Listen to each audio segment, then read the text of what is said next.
Prezados irmãos, nós estamos celebrando o 5º domingo do tempo comum. Então nós estamos caminhando na vida de Jesus no seu dia a dia. Os trechos mais importantes são colocados para a nossa reflexão durante este ano litúrgico que nós chamamos de ano B, e a maioria dos evangelhos são tirados do escrito de Marcos. E hoje nós vemos esta famosa passagem da cura da sogra de Pedro. Então a gente olha para as outras duas leituras e fica pensando, o que será que elas têm em comum? A primeira leitura, nós ouvimos bem um trecho do livro do profeta, o livro de Jó. Não posso dizer que ele seja profeta, mas uma daquelas personagens famosas no meio do povo de Israel no Antigo Testamento. É preciso que a gente faça um pequeno aceno a uma realidade que se tem pensado e discutido muito na teologia bíblica. Se esse tal de Jó foi alguém que realmente existiu como personagem histórico, ou se é um personagem alegórico, com uma mensagem. Porque, se vocês se lembram do que é que diz o livro de Jó, é muito intrigante, porque Jó era um homem bom e muito rico, ele era apaixonado por Deus e muito fiel, e isso causava um certo incômodo no demônio, e o demônio diz para Deus: eu não gosto muito desse jeito que Jó o ama. E Deus diz: mas eu gosto, ele me é muito querido. Aí o demônio diz: mas claro, ele é privilegiado, tem tudo, experimenta tirar alguma coisa dele para ver se ele não vai estrilar. Deus disse: não, pode chorar, pode sentir falta, pode sofrer, mas ele é meu, eu sei que ele me ama. Então você veja que é um negócio meio hipotético Deus ficar conversando com o diabo, assim como se fosse duas pessoas numa varanda ou numa esquina. Então Deus permitiu para o Jó, permitiu para o demônio, que ele prejudicasse a vida de Jó de alguma maneira, desde que não lhe tirasse a vida. E aí então a descrição é essa: o Jó perde as lavouras, o Jó perde as terras, o Jó perde seus bens, o Jó perde seus imóveis, e o Jó responde sempre: Deus me deu, Deus me tirou, bendito seja o nome do Senhor. Aí então o demônio impaciente diz: mas esses bens, essas coisas se recuperam, eu quero ver mexer nos filhos dele, na mulher dele. E Deus permite. Quer dizer, negócio meio interessante Deus ficar conversando com o diabo em cima da elasticidade da fé de Jó. E morrem-lhe os filhos, e morre a mulher, e Jó diz: Deus me deu, Deus me tirou, bendito seja o nome do Senhor. Aí o demônio impaciente fala: claro, não é com ele. Então Deus permite que ele fique doente, e aí o demônio desiste, porque Jó não perde a sua fé. E aí começa então no livro de Jó um diálogo, ou então um quadriálogo, porque é o Jó e 3 amigos. É muito interessante essa segunda parte, quando cada amigo conversa com Jó sobre por que será que está acontecendo tudo isso com você. Um diz é castigo, outro diz é pecado, outro diz é falta de mérito, outro diz que Deus não é bom coisa nenhuma. Então é tudo isso que o nosso pensamento. Então eu acredito que seja realmente uma história verídica, mas que ela foi pintada alegoricamente, pedagogicamente, para que nós, ao lermos, entendamos que realmente nós somos constantemente, como é que nós podemos dizer, ser colocados diante de um dilema, dilemizados, será que é esse o verbo? Entre bem e mal, entre certo e errado, entre pode e não pode, entre vale e não vale. Cada situação da nossa vida, ela é ao mesmo tempo possível de ser confrontada. Mas se eu fizer isso, E se eu não fizer aquilo? E isso é um perigo muito grande que cai num relativismo, que é o grande problema da falta de uma direção, porque tudo fica relativo. E hoje nós vivemos uma filosofia da utilidade. O que é útil é bom, o que funciona pode ser, o que resolve o problema é aceito. E não é bem assim, porque de repente a Segunda Guerra Mundial terminou de vez na Ásia com as 2 bombas atômicas. Será que elas são morais? Será que elas são justas? Foram eficientes. Então é isso que nós temos que tomar cuidado com a eficiência. Não, funcionou, e aí cai naquilo os fins justificam os meios. E nós não somos só feitos de fim, porque são os meios que nos levam a um ou outro tipo de fim, ou do demônio, ou de Deus. Então, para mim, Frederico, que não sou nada, eu acho que Jó não só existiu, como existe, à medida que você vai vendo. Eu conheci um menino na Inglaterra, lindo, tinha uma namorada maravilhosa, gente de Taubaté. E eles ficaram muito afeitos a mim pela nossa caipirice de origem. Então a gente era muito unido lá em Londres. Vieram embora, trabalharam, lutaram, ganharam e vieram.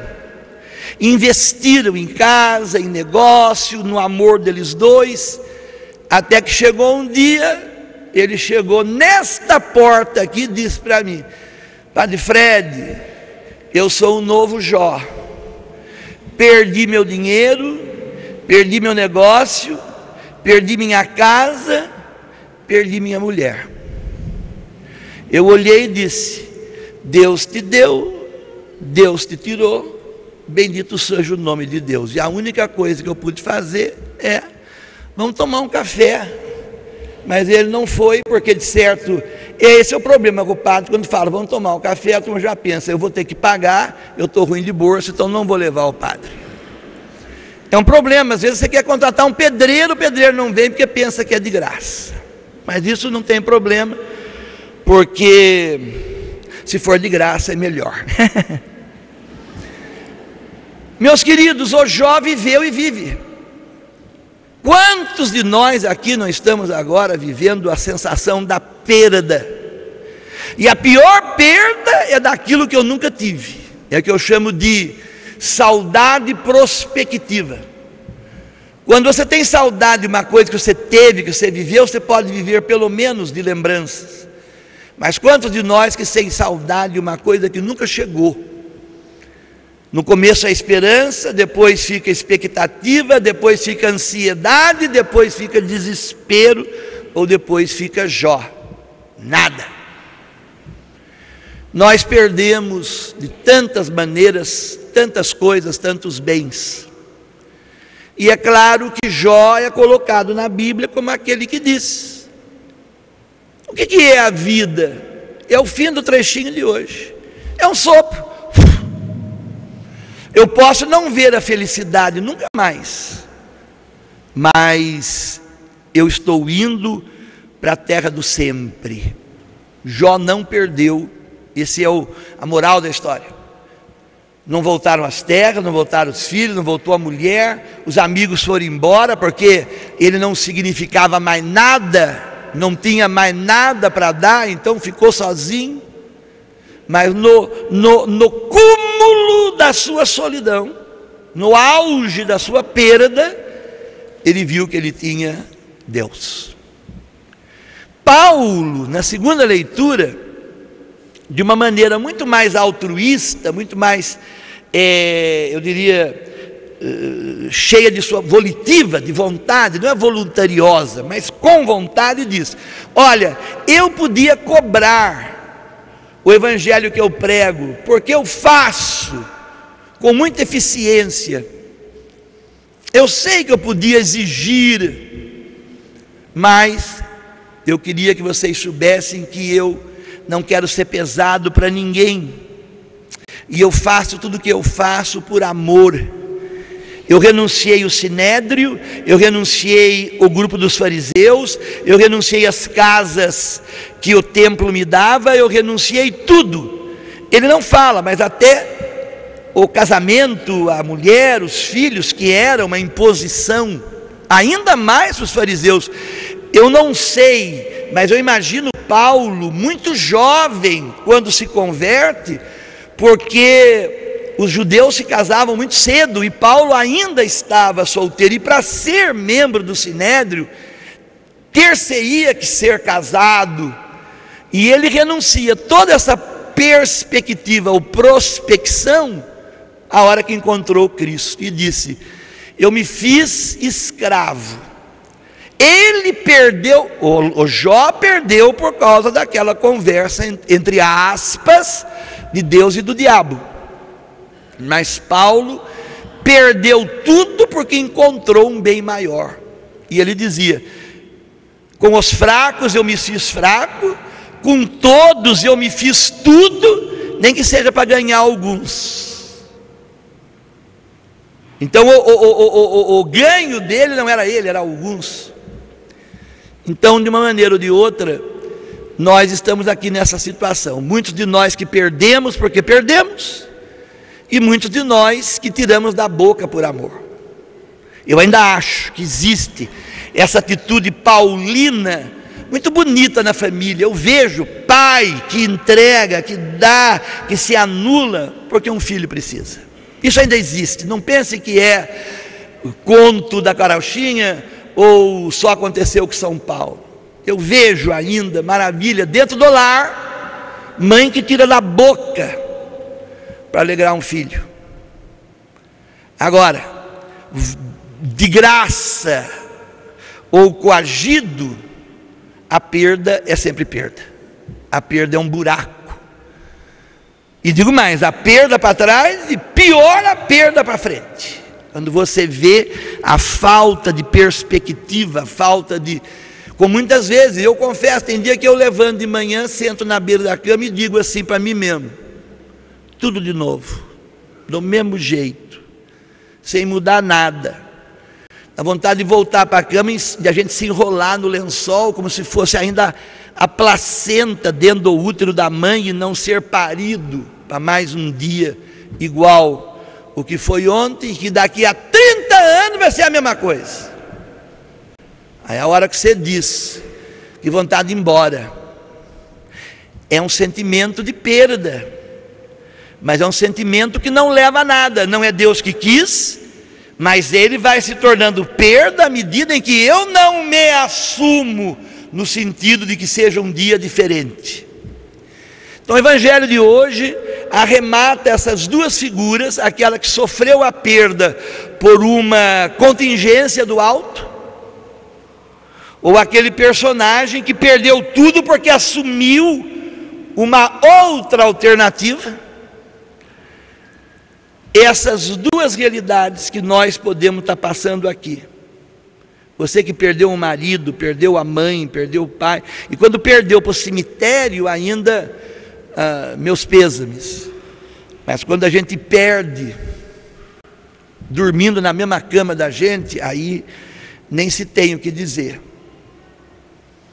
Então nós que estamos aqui nessas sensações de perda, o evangelho arremata dizendo: nós estamos que nem a sogra de Pedro, com febre. Entenda essa febre entre parênteses ou entre aspas. Toda perda de capacidade de uma autogestão. A velha e sogra de Pedro, que talvez não fosse tão velha assim, porque eu não acredito Pedro tão velho, porque senão não teria a força que teve para abraçar a sua missão. Ela não podia nada, porque aquela febre a impossibilitava, a anulava. E Jesus vem e a põe de pé, e ela se põe a servi-lo. Essa é a lição de hoje. Na sua febre, na sua perda, estende a mão. Ele está do seu lado. Ele quer que a gente levante, porque apesar da sensação de nada, a gente ainda tem muito a servir aqueles que estão ainda piores que nós. aqueles que perderam o seu eu, a sensação de si, perderam o seu referencial, o seu limite, o seu contorno, e por isso talvez nem estejam aqui. O Senhor vem e nos estende a mão, nos põe de pé e ainda diz para nós: vamos em frente, porque tem mais gente por aí que precisa de nós. Nessa hora você vê que o quanto você ainda tem para dar, até a sua experiência do nada, como Paulo, para que os outros tenham tudo. Não vão ser todos, mas como Paulo disse, se for alguns, já valeu essa entrega, já valeu esta perda, porque a perda com Cristo é encontro mais do que vida nessa vida, é encontro de eternidade no céu. Louvado seja nosso Senhor Jesus Cristo.